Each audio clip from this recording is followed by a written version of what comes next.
Now let's talk a little bit about the law of attraction and the law of creation, because this whole program is about moving from the law of attraction to the law of creation. What is the law of attraction?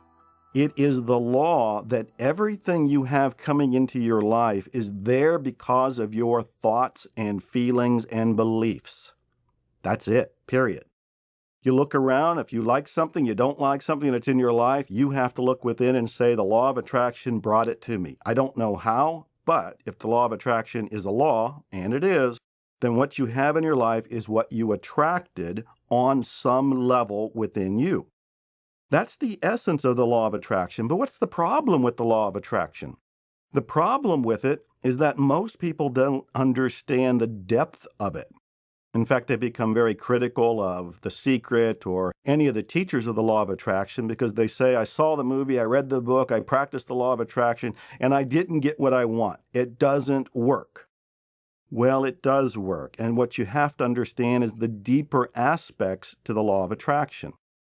The way I teach it is that you get what you unconsciously believe. You don't necessarily get what you consciously want. You get what you unconsciously expect. For example, if you're sitting there saying, well, I intend to attract money. I intend to attract a relationship. I intend to attract more sales offers. I intend to attract, just fill in the blank. Consciously, you can sit there, you can intend that, you can affirm that, you can write it out 1,000 times on a piece of paper, you can visualize that, you can do all of the tools that you've heard about in previous programs and still not get what you want if unconsciously you don't believe it's possible, you don't believe you deserve it, you don't believe you're lovable or likable, you don't believe money is good, you don't believe a relationship will ever happen to you. Do you follow what I'm saying? If unconsciously you have counter intentions to what you say you want to attract, what you will attract are the counter intentions. This is why it's so important to understand the deeper aspect of the law of attraction. What I tell people is when you get clear of the counter intentions, you can have, do, or be anything you can imagine. What most people don't do in the law of attraction is take action. Even though if you look at the word attraction, action is actually right in that word. You have to take action for the law of attraction to work. Manifesting anything is a co-creation. It's you and the universe. It's you and the divine. It's you and God. You participate in the creation of whatever it is you want. So the law of creation is all about taking action. I tell people, as long as you take action, you will create. As long as you create, you will be getting results. As long as you're paying attention to those results and taking in the feedback and learning from them, you'll keep on going and keep on creating and have this wonderful, magical, incredible, miraculous even life. Now, the law of creation is something many people don't know anything about. They've been infatuated with the law of attraction, and that is a by God law. That is something you need to know, understand, and use in your life. But it's not the only law. There is the law of creation, which deals with actually bringing something into being. For example, when you have an idea for a product or service, it's only in the imaginary realm. It exists as a possibility. You can attract the idea into your life, and you may attract even the people to help you create the idea. But unless you actually take action and do something, either by yourself or by hiring somebody or being in partnership with somebody else, that idea will not become manifest.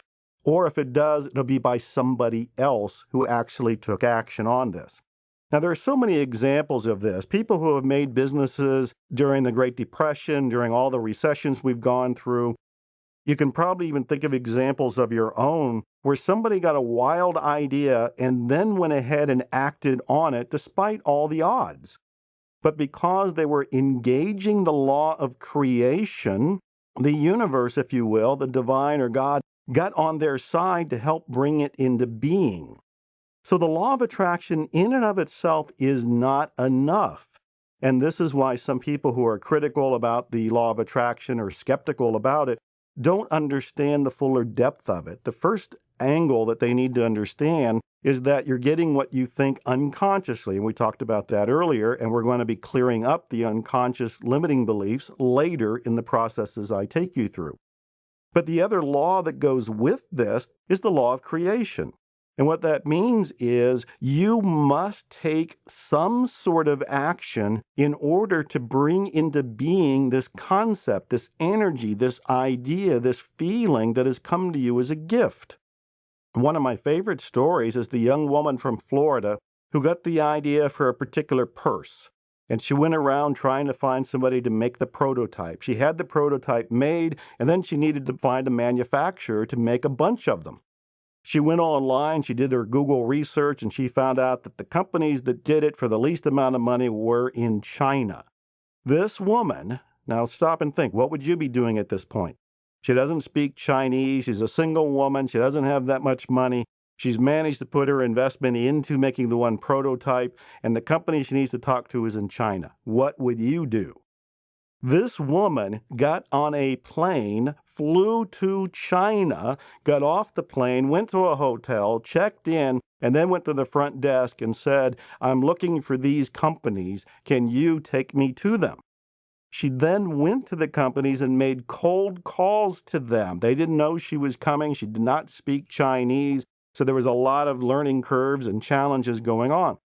The end result was she got the deal she was looking for, and her purses were being manufactured and distributed. But this woman faced her fears. She got clean and clear of anything in the way of her taking action. She used the law of attraction to bring into her awareness the idea. She used the law of attraction to find the companies she needed.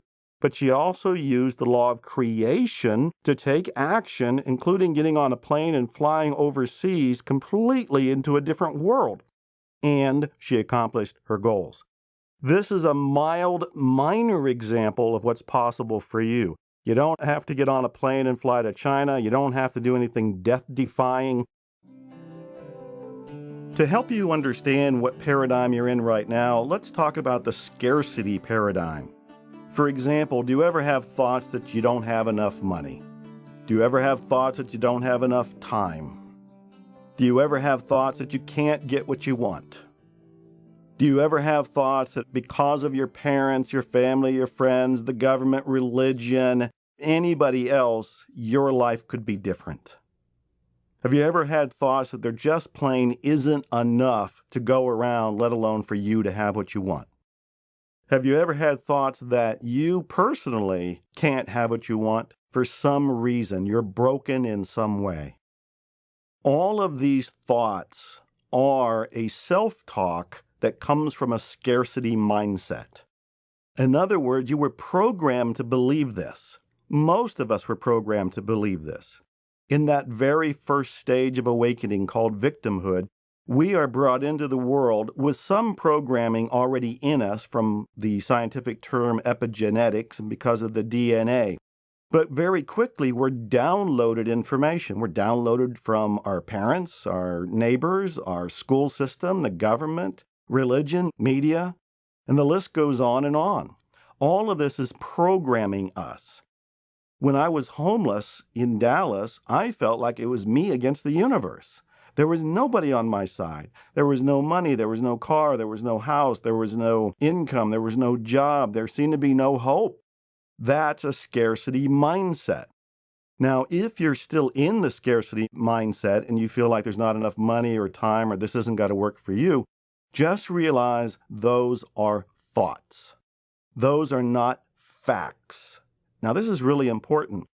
A fact is something that is measurable, that is reproducible, that science can go and duplicate, that can go and do a study on it. The facts are something we can all agree on. Beliefs are very subjective.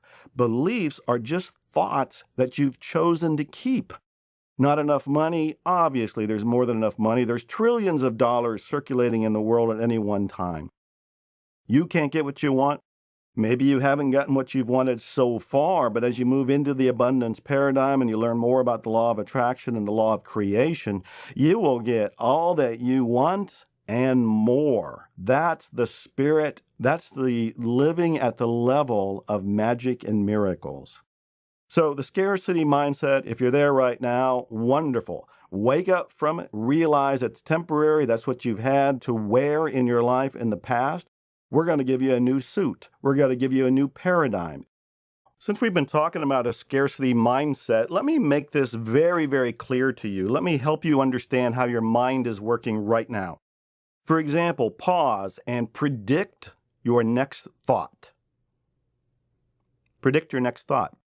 No, you can't do it. You can tell me what your thought is after it occurs to you, but you can't predict it. Now, why can't you predict it? Your thought is coming up from your unconscious mind. It's not coming from your conscious mind. It's coming from your unconscious mind. Your thoughts are coming from that database where your paradigm is framed. Now, previously on other programs, I talked about the what if up process, and I want to teach it to you really quickly. This is a way to shift from the scarcity mindset to the abundance paradigm right now. This is something you can do in the next couple minutes. You can do it while you're driving. You can do it as you're listening to this program. You can do it out loud, on paper, or in your mind. What it is a process for you to choose to think positively. So instead of asking what if down questions, which are questions like, this program will probably never work for me. That's a what if down question. You can tell it's a down question by notice how you feel. If you start to feel like you don't have as much energy, you don't feel as happy, you don't feel as energetic, you don't feel as enthusiastic, that's a what if down statement. It's a what if down thought. However, you can change these thoughts and you can go in the other direction. You can what if up everything. What if this is the greatest program you've ever heard in your life? What if this program is the one that has the answers to everything you've been looking for and waiting for your entire life? Notice how you feel when you ask what if up questions. Again, if you have the negative thoughts, you can just say thanks for those and let them go by.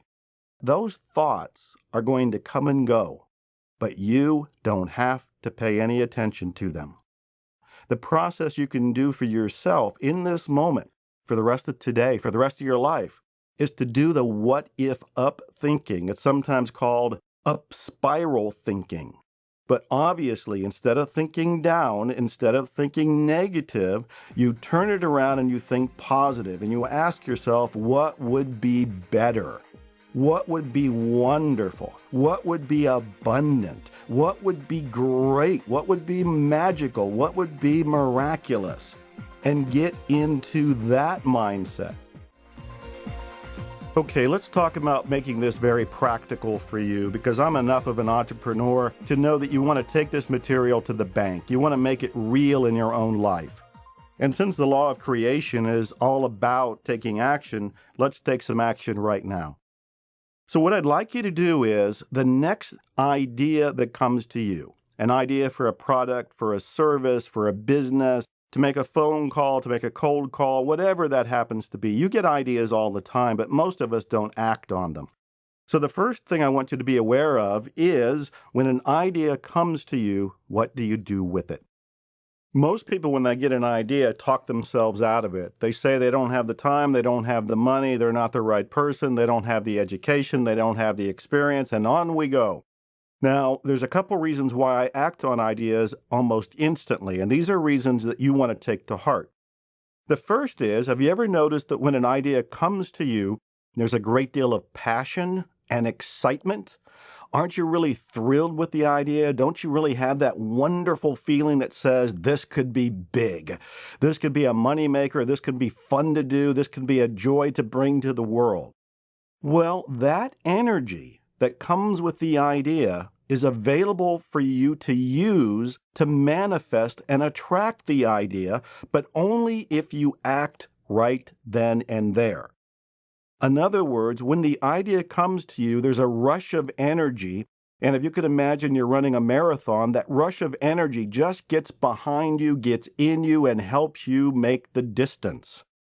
When an idea comes for me to write a blog post or an article or record something, and I sit down to do it, I use the energy that came with the idea to help propel me into getting it done. This is one of the magical things that happens when you use the law of creation and the law of attraction on your behalf.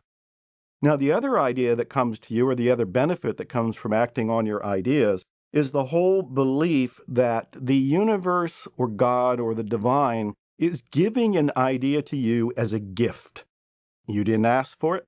You didn't prepare yourself for it, but there it is, coming into your awareness. It came to you as a gift. It came by grace. You are honoring the idea when you take action on it. By doing so, there's a certain blessing that comes with it. For one thing, the very first person to act on an idea is usually the one, generally speaking, to profit from it the most, as well as first. My rule of thumb is the universe or God or the divine is giving an idea to more than one person at a time. Why? Because the universe has already learned that not everybody comes from the abundance paradigm. Most people come from the skeptical scarcity mindset that says, oh, the idea probably is coming to a lot of people, or I'll get around to it at some other point. The universe, knowing that, gives the idea to 5 or 6 or a dozen people all at the same time, knowing most of them won't act on it. That's the wonderful news for you. The message is for you to act on the idea when you get it, because then the universe is behind you. And also the other reason is you have the energy that comes with the idea to actually get it done. So this is the first take it to the bank kind of tip that I want to give you. When the next idea comes to you, write it down and take action on it. And notice you have good feelings that come with the idea.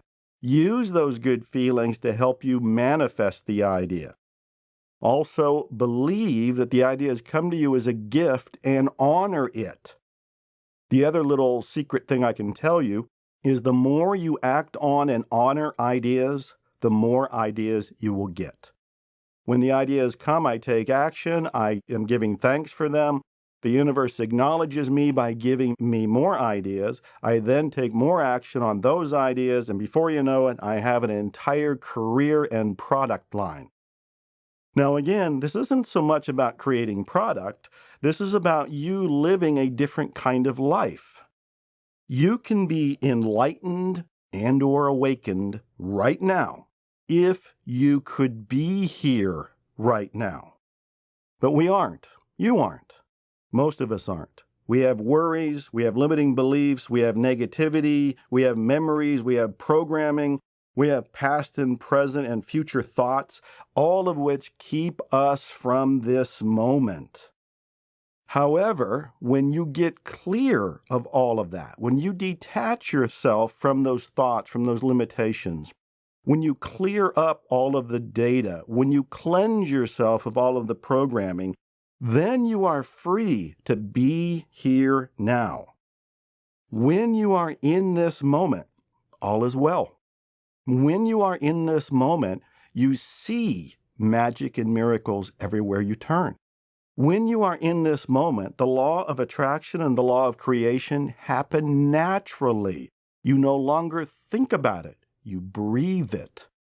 That's what's in this moment, and that's what awaits you. I'm talking about a way for you to understand life in general in a way that makes sense. Now, one of my favorite authors is Dr. David Hawkins. Now, Dr. Hawkins has a map of consciousness that helps explain a lot of things going on in our lives. For example, a person who feels shame or guilt or apathy or grief or fear is coming from a very low level of consciousness.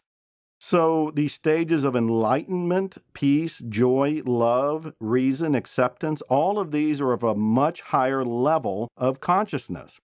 If you are feeling angry, for example, or resentful, you have to realize that on the map of consciousness, you're coming from a lower level of awakening. In many ways, it's not awakening at all. But if you're aware of what's going on some level, you are awakening. So you want to come from love. You want to come from bliss. You want to come from serenity. So just think about that. Just think about the different levels of emotion right now and consider which level are you on. If you are on a lower level, that doesn't mean anything bad. You're not to blame. For now, just note it, just bookmark it. That's where you are at the moment.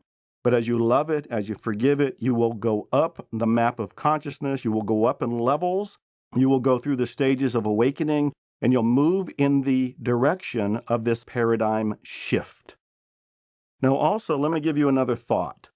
Since a lot of people are worried about money, worry about money is coming from the scarcity mindset. Obviously, it's a lower level of consciousness. The sole purpose of money is to express appreciation. I'm going to repeat that. The sole purpose of money is to express appreciation. Now, when I first heard that, it made my mind stop. The only purpose of money is just to show gratitude, to show appreciation. Does that make any sense? And I realized when I first looked at it, I was looking at it from a scarcity mindset. I was looking at it from the old school way of understanding money. Money is actually nothing but energy, a very high energy. And the higher your energy, the higher you'll be able to bring in higher amounts of money. So the sole purpose of money is to express appreciation. Now think, when you're writing a bill, instead of grumbling about writing that bill, what you say is, thank you that you're able to pay that item. When you're buying anything, feel appreciation. Appreciation is going to be a higher level of awareness on the map of consciousness. So again, whenever you think of money, think of it as a beloved tool. As you pay your bills or write checks or do anything in terms of spending or investing or giving or sharing with money, consider the sole purpose of money is to express appreciation. And as you do it, feel that appreciation. From a law of attraction standpoint, the more you feel appreciation, the more you will attract in your next moments things to appreciate. Your moments will become more enriched as you appreciate this moment. And the more you take action in terms of investing money, spending money, giving money, following your inspiration, taking inspired action, the more you engage the law of attraction. Let me address something else that may be on your mind. Throughout history, throughout your life, there's going to be rough patches. There is an up and down that's called the roller coaster of life, the roller coaster of economy. Sometimes it's going to be rosy and sometimes it's going to be bleak. So how do you live when you can't predict the future? When you don't know what your life or the country's life or the economy's life is going to be like? And this is where you have to have a level of trust, and trust again is a higher consciousness viewpoint. You have to have a trust in the divine, in yourself, in the process of life. Decades ago, I heard that life is just a roller coaster. But if you can stay in your seat, buckle your seatbelt, and go for the ride, you can actually enjoy it. You can actually enjoy the ups, and you can actually enjoy the downs. And a big secret is, the more you enjoy every moment, the more you will attract abundance to you, no matter what is going on in the economy, in the country, in the political system, or even in your personal life. You can transform it with the law of creation and the law of attraction. Things will come to you in such a way that other people will be scratching their heads and they'll be wondering, how did he or she do this? Now, you have to remember, in the U.S. alone, we had the Great Depression in 1929. We've actually gone through 17 recessions. We've lived through all of them. The country goes on, people go on, the economy goes on. There will always be ups and downs. If you get attached to the ups and downs, if you get attached to worry and struggle, you're actually going to be attracting the like. You will be attracting more scarcity. You'll be attracting more concern. You have an internal power that is separate from what's going on with the story that's unfolding in the world. So no matter what's going on with the economy, you can be immune to it. No matter what's going on with the country, you can still prosper. No matter what's going on with the rest of your family and friends, You can be the pillar of strength who knows the secrets. And I've often said that if you want to make a difference in the world, if you want the world to be a happy, healthier, wealthier place, contribute a happy, wealthy, wholesome person to it. You.